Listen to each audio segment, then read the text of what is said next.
Hello everyone, आपका स्वागत है प्रिया अफसाना मोरालिटी चैनल पर। आज हम पढ़ने वाले हैं साइंस का यानी कि बायोलॉजी का बहुत ही important topic, difference between plant cell and animal cell. तो थ्रू डायग्राम इसको हम समझने वाले हैं। ये बहुत ही इम्पॉर्टेंट क्वेश्चन है। जब भी सेल का टॉपिक आता है तो यह डिफरेंस यहाँ से ज़रूर बनते हैं कि हाउ दे आर डिफरेंस। तो आप यहाँ देख सकते हैं। First of all we are going to study plant cell. तो देखिए, प्लांट सेल का पहले आप शेप देख सकते हैं। It is little bit rectangular in shape और इसमें आपको एक thick outer line dark green colour की नज़र आ रही होगी। ठीक है, तो first of all will start from the outline. देखिए, plants can not move from one place to another to escape harsh condition और रेनी सीजन और हार्श सनलाइट। तो एक्स्ट्रा प्रोटेक्शन के लिए उनमें फ्रॉम द स्टार्टिंग यानी कि सेल से ही इनके पास में एक एक्स्ट्रा लेयर होती है, that is called cell wall. ठीक है, that is called cell wall और ये सेल्यूलोज की बनी होती है। ये एनिमल सेल में नहीं होती है, ध्यान रखिएगा। This is the first difference. अगर आप डायग्राम ड्रॉ करेंगे तो आपको इंडिकेट करना पड़ेगा that's plant cell has an outer line that is called cell wall और ये एनिमल सेल में प्रेजेंट नहीं होती है। क्लियर है? सेल वॉल का मेन फंक्शन क्या होता है? इनको शेप प्रोवाइड करना और आउटर जितने भी कंडीशंस होती हैं उनसे प्रोटेक्ट करना, और ये नॉन लिविंग होते हैं। ठीक है, it is made up of cellulose. ये भी बहुत पूछा जाता है। Inside it there is one more layer जो कि प्रोटेक्ट करते हैं इनसाइड मटेरियल को, और एक वो भी शेप प्रोवाइड करते हैं, बट उनका मेन फंक्शन क्या होता है? इंटरनल जो भी ऑर्गेनल्स हैं उसको प्रोटेक्ट करना है, that is called cell membrane. ठीक है, first layer is called cell wall और उसके अंदर क्या होती है? सेल मेम्ब्रेन या प्लाज्मा मेम्ब्रेन। ये देख सकते हैं आप, यहाँ पे डार्क ग्रीन लाइन थी जो that was cell wall, and inside next layer जो आपको दिख रही है एक boundary, that is called plasma या cell membrane. It is made up of protein and lipid. ध्यान करिएगा, ये भी बहुत पूछा जाता है। Cell wall is made up of cellulose, जबकि जो प्लाज्मा मेम्ब्रेन है that is made up of protein and lipid. और ये कहाँ से बनती हैं? तो अभी हम पढ़ेंगे। इसके अंदर ER होते हैं, वो रिलीज करते हैं प्रोटीन और लिपिड। ठीक है, इसका ये सेमी परमिएबल होती है। इट इज़ सेमी परमिएबल यानी कि सिलेक्टेड मटेरियल को अंदर आने देती हैं, जाने देते हैं, and it is present in both. यहाँ एनिमल सेल में भी ये प्रेजेंट होती है। देखिए, प्लाज्मा मेम्ब्रेन है, इसके ऊपर का पोर्शन यानी कि cell wall is not present in animal cell. तो ये आपके टू लेबलिंग आ गई है। एनिमल सेल में ये पहली बाउंड्री आउटलाइन है, जबकि ये प्लांट सेल में क्या होती है? सेकेंड लेयर होती है। उसके बाद में आपको यहाँ पे सबसे बिग शेप दिख रहा है, एक ये आपको ये शेप दिख रहा है ना, दिस इज कॉल्ड वैक्यूल। ठीक है, this is found in plant cell only, लेकिन कहीं कहीं किसी किसी बुक में दिया it is found only in plant cell, लेकिन ऐसा नहीं है। It is found in animal cell also, लेकिन वो बहुत स्मॉल होते हैं, छोटे साइज में होते हैं। ये देखिए, सबसे ज़्यादा बिगेस्ट जो सेल के अंदर पाए जाने वाला ऑर्गेनल है दैट इज़ वैक्यूल। इसमें लिक्विड फिल होता है, फूड मटेरियल भी होता है, और ये इसका मेन फंक्शन क्या है? फूड और वाटर प्रोवाइड करना और एक शेप रिजिडिटी प्रोवाइड करना सेल को। ठीक है, this is found in centre, आप देख सकते हैं। दिस इज़ कॉल्ड वैक्यूल, आप देख लीजिए। And this is covered by one layer, इसके ऊपर एक लेयर होती है जिसको हम बोलते हैं टोनोप्लास्ट। ये भी बहुत पूछा जाता है। आप यहाँ देख लें, आपको देखिए वैक्यूल दिख रहे हैं, बट इतने बिग साइज में नहीं दिख रहे हैं। होते हैं, they are found more than one, लेकिन ये स्मॉल साइज में होते हैं। ये आपको लिटिल ऑरेंज कलर के, येलो कलर के जो दिख रहे हैं, दीज आर वैक्यूल। तो अगर कहीं किसी बुक में ये दिया हुआ है कि vacuoles are found only in plant cell, तो ये रॉन्ग है। It is found in animal cell also, even more than one, और ये स्मॉल साइज में होते हैं। ठीक है, so first was there cell wall is found in plant cell, it is not present in animal cell. Cell membrane, it is second layer of plant cell, लेकिन ये animal cell में first layer होती है, यानी कि it is present. Third हमने पढ़ा है vacuole, it is present in plant cell, big in size centre में, जबकि एनिमल सेल में ये मोर देन वन होते हैं और कई सारे होते हैं। नेक्स्ट बहुत इंपॉर्टेंट, न्यूक्लियस। देखिए, ड्यू टू वैक्यूल, वैक्यूल के प्रेजेंस की वजह से, बिग ऑफ द साइज की वजह से जो न्यूक्लियस है ना, इसको ब्रेन ऑफ द सेल भी हम कहते हैं। क्यों कहते हैं? Because it controls function of the cell organelle. जो भी फंक्शन होते हैं सेल ऑर्गेनल्स के, वो कौन कंट्रोल करता है? न्यूक्लियस करता है। तो this is known as brain of the cell. जैसे हमारी बॉडी में कौन कंट्रोल करता है? हमारा ब्रेन करता है। उसी तरीके से all the functions of cell it is controlled by nucleus. ठीक है, ये न्यूक्लियस का डायग्राम है, बहुत पूछा जाता है। समटाइम इट इज आस्क्ड कि if it is present in animal cell तो व्हाट इज द डिफरेंस। देखिए इसमें आप इसकी पोजीशन देखिए, it is slightly at the side, यानी कि सेल में थोड़ा सा साइड में है। यहाँ कंपैरिजन कर सकते हैं, nucleus in animal cell it is found at the centre, almost ये सेंटर में होता है, जबकि प्लांट सेल में वैक्यूल की वजह से ये थोड़ा सा साइड में आ जाता है। ये बहुत पूछा जाता है। Write a note on nucleus, why it is known as brain of the cell. तो आप देख लीजिए, इट इज़ हैविंग 2 लेयर्स। इसमें आपको एक इंटरनल लेयर और ये आउटर लेयर, इसको हम बोलते हैं न्यूक्लियर मेम्ब्रेन। क्योंकि न्यूक्लियर वर्ड है तो इसी से रिलेट करेंगे। न्यूक्लियर मेम्ब्रेन, जो भी लेयर होती हैं, जैसे सेल की लेयर थी तो इसको सेल मेम्ब्रेन या प्लाज्मा मेम्ब्रेन बोलते हैं। इसी तरीके से न्यूक्लियर की मेम्ब्रेन को हम क्या बोलेंगे? Nuclear membrane. And they have a small small pores, इनमें देखिए छोटे छोटे से ये बीच में पोर्स हैं। दिस इज फॉर दैट कि साइटोप्लाज्म यानी कि जो लिक्विड है वो इसके अंदर न्यूट्रिशन प्रोवाइड कर पाए। ठीक है, तो आपने न्यूक्लियस देख लिया। ये this is present in animal cell also but at the centre. अब देखिए, आपने वैक्यूल पढ़ लिया, न्यूक्लियस पढ़ लिया, इन सबको न्यूट्रिशन की रिक्वायरमेंट होती है, that is provided by a jelly like substance, जिसको हम क्या बोलते हैं? साइटोप्लाज्म। तो ये साइटोप्लाज्म होता है, कई प्रोटीन, मिनरल्स, सॉल्ट, बहुत सारा मिक्सचर होता है, विच इज़ उसकी मेन फंक्शन क्या है कि जो सेल ऑर्गेनल्स हैं वो उसमें अच्छे से सर्वाइव कर पाएँ और उसको न्यूट्रिशन प्रोवाइड हो, and that is controlled by cell membrane. चाहे आप प्लांट सेल पढ़ रहे हैं या एनिमल सेल पढ़ रहे हैं, साइटोप्लाज्म का मेन फंक्शन यही है कि सेल ऑर्गेनल्स को प्रॉपरली न्यूट्रिशन प्रोवाइड करना। Because of this only they all are alive, इसीलिए हम इसको क्या बोलते हैं? प्रोटोप्लाज्म। यानी कि ये बहुत ही इंपॉर्टेंट है सर्वाइव करने के लिए। And this is found in animal cell also. Without this cytoplasm liquid they cell organelles can not survive. तो देखिए, आपने दोबारा से मैं रिपीट कर रही हूँ, cell wall it is present in plant cell only, it is not present in animal cell.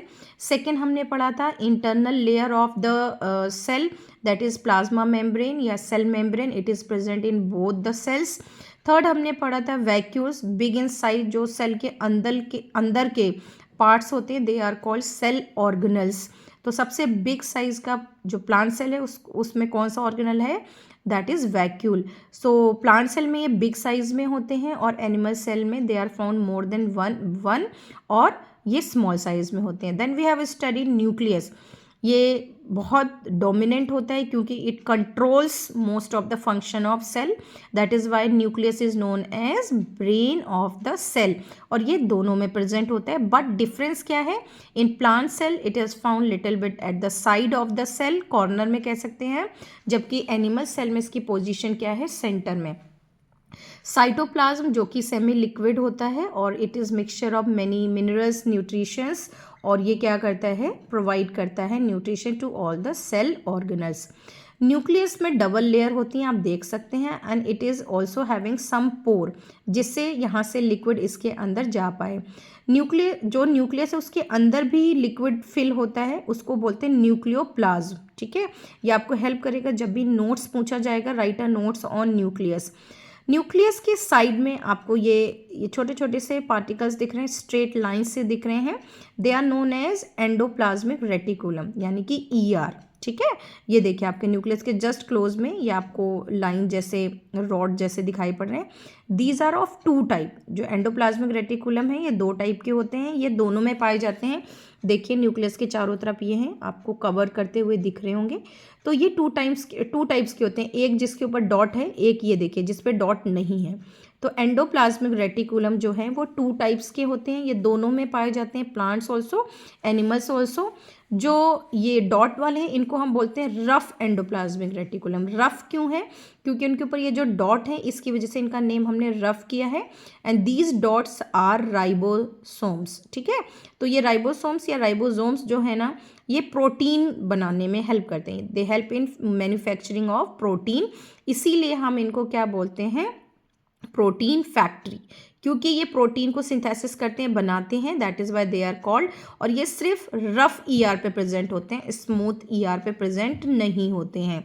तो जो आपकी सेल मेम्ब्रेन सेल की बनने में हेल्प कर रही है वो कहाँ से प्रोटीन आएगी, ये आर प्रोवाइड करेंगे। और जो स्मूथ एंडोप्लाज्मिक रेटिकुलम है ये क्या प्रोवाइड करेंगे, लिपिड। तो ये दोनों ही ईआर क्या करते हैं, इसको सेल मेम्ब्रेन को हेल्प करते हैं बनने में, और इसको बोलते हैं बायोजेनेसिस। ये बहुत पूछा जाता है। और ये कौन बनाता है सेल मेम्ब्रेन, तो ईआर बनाने में हेल्प करते हैं। They both are present in plant cell also animal. Next question बहुत ज़्यादा जो पूछा जाता है, अब आपको ये ग्रीन जैसे शेप दिख रहे होंगे, ठीक है, ये ग्रीन जैसे दिख रहे हैं, जबकि आपको यहाँ पे कोई भी ऐसा ग्रीन जैसा शेप नहीं दिख रहा है। This is one of the important part जो प्लांट सेल को फोटोसिंथेसिस में हेल्प करता है। दीज आर कॉल्ड प्लास्टिड्स, ठीक है। प्लास्टिड्स आर ऑफ 3 टाइप्स, ये सिर्फ प्लांट सेल में प्रेजेंट होते हैं, which help them in photosynthesis process. What are plastids या राइट इट्स टाइप्स, ये बहुत पूछा जाता है। So we are studying complete detail of cells with their functions and differences. जो प्लास्टिड्स हैं ये एनिमल सेल में नहीं प्रेजेंट होते हैं, एंड बिकॉज ये फोटोसिंथेसिस में हेल्प करते हैं तो इसलिए प्लांट सेल में इसीलिए प्रेजेंट होते हैं। तो आपने ये कुछ मेन डिफरेंसेस देखे। तो डिफरेंस में क्या आ गया, it is having cell wall plant cell, जबकि एनिमल सेल में नहीं है। और इसमें वैक्यूल जो है काफ़ी बिग साइज़ में है, एनिमल सेल में स्मॉल साइज़ में है। इसमें nucleus at the corner centre पे प्रेजेंट होता है, जबकि एनिमल सेल में स्लाइटली सेंटर में प्रेजेंट होता है। इट इज़ हैविंग प्लास्टिड्स जो कि 3 टाइप्स के होते हैं। कौन कौन से टाइप्स हैं, अगर आपने पढ़ा होगा तो आपको अच्छे से याद है, उनके फंक्शंस भी, यानी कि ये जो आपका सिंपल से डायग्राम दिख रहा है ना, it will cover whole complete chapter, means all the cell organelles और उनके फंक्शंस। तो plastids is of 3 types, chloroplast, chromoplast और ल्यूकोप्लास्ट, ठीक है। जो क्लोरोप्लास्ट होते हैं वो ग्रीन कलर प्रोवाइड करते हैं, they help in photosynthesis process. Chromoplast जो होते हैं ये कलर प्रोवाइड करते हैं फ्रूट्स को और फ्लावर्स को। ल्यूकोप्लास्ट जो है रूट्स में प्रेजेंट होते हैं, they help to store the food material. तो ये आपका प्लास्टिड कवर होगा। नेक्स्ट बहुत इंपॉर्टेंट सेल ऑर्गेनल है mitochondria. This cell organelle is present in both the cell. देखिए ये है आपका, it is also double layer, जैसे न्यूक्लियस था, जो आउटर लेयर है, इनर लेयर क्या होता है, ये फोल्ड फॉर्म में होता है, जिसको हम क्या बोलते हैं, cristae. It is found in both the cell. देखिए इसमें भी ये माइटोकॉन्ड्रिया प्रेजेंट है और इसमें भी। It is known as power house of the cell. Why it is known as, क्योंकि रेस्पिरेशन जो प्रोसेस होता है वो यहीं प्रेजेंट होता है, यहीं एनर्जी क्या होती है, कन्वर्ट होती है, फूड से एनर्जी बनती है। So this is known as power house of the cell. ये बहुत पूछा जाता है, वेयर एनर्जी इज प्रोड्यूस, और किस फॉर्म में प्रोड्यूस होती है, एटीपी की फॉर्म में। तो आप डिटेल में जब ये चैप्टर पढ़ेंगे तो सारे जो इनके सेल ऑर्गेनल्स हैं वो आप पढ़ पाएंगे। देखिए राइबोसोम्स, ये भी पूछा जाता है, where the ribosomes are present in cell. तो ये दोनों में प्रेजेंट होते हैं, प्लांट सेल और एनिमल सेल। दोबारा से देख लीजिए, ये जिसके ईआर जिसके ऊपर राइबोसोम्स होते हैं उनको रफ ईआर बोलते हैं। Vacuole, this is the center big organelle of the plant cell is called vacuole. Ribosomes ये डॉट डॉट जो ईआर पे प्रेजेंट होते हैं। न्यूक्लियोलस, न्यूक्लियस के अंदर एक और स्फीयर जैसा सर्कल प्रेजेंट होता है जिसके अंदर जीन्स होते हैं, this is called nucleolus. Power house of the cell, this is called mitochondria. And plastid जो फोटोसिंथेसिस में हेल्प करते हैं। Second layer of cell, it is called plasma membrane या cell membrane. Smooth endoplasmic reticulum जिसके ऊपर ribosomes नहीं present होते हैं, याद रखिएगा, ये लिपिड को बनाते हैं। Cell wall, outer covering of plant cell, और liquid which is filled inside the cell membrane, this is called cytoplasm. ये आपका प्लांट सेल का है, आप स्क्रीनशॉट ले सकते हैं प्रॉपर लेबलिंग के साथ में। And this is going to help you a lot in many classes, क्योंकि जो सेल है ना, प्लांट सेल और एनिमल सेल जूनियर से लेके सीनियर क्लासेस में आता है। ये आपका डायग्राम है एनिमल सेल का। Once you have to check it again, the outer layer in animal cell, it is plasma membrane या cell membrane, the liquid which is covered by, you can say protected by plasma membrane, this is called cytoplasm या protoplasm. Ribosomes are dot like substances which is present over the rough ear, यानी कि जो endoplasmic reticulum है, they are skeletal आप कह सकते हैं of the cell, और ये एक ट्रैक बनाते हैं जिससे मटेरियल एक जगह से दूसरी जगह ट्रांसफ़र होता है, जिसके ऊपर प्रेजेंट होता है ईआर के ऊपर ये ribosomes. These are called rough ER, short form ER होती है, इसको रफ एंडोप्लाज्मिक रेटिकुलम। लाइजोसोम्स जो कि सिर्फ प्रेजेंट होते हैं एनिमल सेल्स में, they are called suicidal bag, क्योंकि जैसे ही सेल में कुछ भी ऐसा हार्मफुल सब्सटेंस या कोई भी चीज़ ऐसे आ जाती तो they release some chemicals enzyme, जिससे सेल पूरा खत्म हो जाता है, यानी कि खुद से ये कंज्यूम कर लेते हैं। So it is known as lysosome suicidal bag. Next आप देख सकते हैं गोल्गी एपरेटस, यानी कि ये भी बहुत इंपॉर्टेंट होते हैं, डिस्पैच करते हैं सब्सटेंसेस को वन प्लेस टू अनदर, और ये लाइजोसोम्स को बनने में, मैन्युफैक्चर करने में हेल्प करते हैं। वैक्यूल आपने अभी पढ़ाई है, जो कि स्टोरेज करते हैं वाटर और फूड को। These are big in size in plant cell, animal में शॉर्ट होते हैं। सेंट्रोसोम जो हेल्प करते हैं सेल डिवीज़न के टाइम। सेंट्रियोल उसके पास में ही है। न्यूक्लियोलस और न्यूक्लियस आपने अभी पढ़ा है, that is the brain of the cell. SER smooth endoplasmic reticulum lipid को प्रोड्यूस करते हैं। और power house of the cell mitochondria, sometime they are asked their nick name also. Mitochondria's nick name is power house of the cell, nucleus brain of the cells, ribosome protein factory. And plastids में normally पूछते हैं chloroplast kitchen of the plant, जैसे leaf होता है, तो that could be compare. And हाँ, smooth endoplasmic reticulum और rough दोनों को ही बोलते हैं स्केलेटल ऑफ द सेल। तो ये कुछ आपके सेल ऑर्गेनल्स थे, comparison of the plant cell और एनिमल सेल। कोई भी फंक्शंस आप उठा के कंपेयर कर सकते हैं। अगर आपको डिटेल में नहीं समझ में आए तो एक दो बार और सुन सकते हैं वीडियो को, और चैप्टर रीडिंग ज़रूर करें, क्योंकि सुनने से और रीडिंग करने से नॉलेज क्या होगी, परमानेंट होगी, स्ट्रॉन्ग होगी। आई विश ये आपको टॉपिक क्लियर हुआ होगा। पूरा चैप्टर डिपेंड है, और मैंने आपको कोशिश की है 15-16 मिनट में ओवरऑल डिफरेंस बताने की विद फंक्शन। अगर आपको वीडियो हेल्पफुल लगी हो तो आप ज़रूर फीडबैक दें, कमेंट करें। अगर कुछ और डाउट रह गया हो तो please you can also complain. अगर आपने मेरा चैनल सब्सक्राइब नहीं किया है तो आप सब्सक्राइब कर सकते हैं। Thank you, have a nice day. जुड़े रहें बायोलॉजी के कुछ इंपॉर्टेंट टॉपिक के साथ में। Thank you, have a nice day.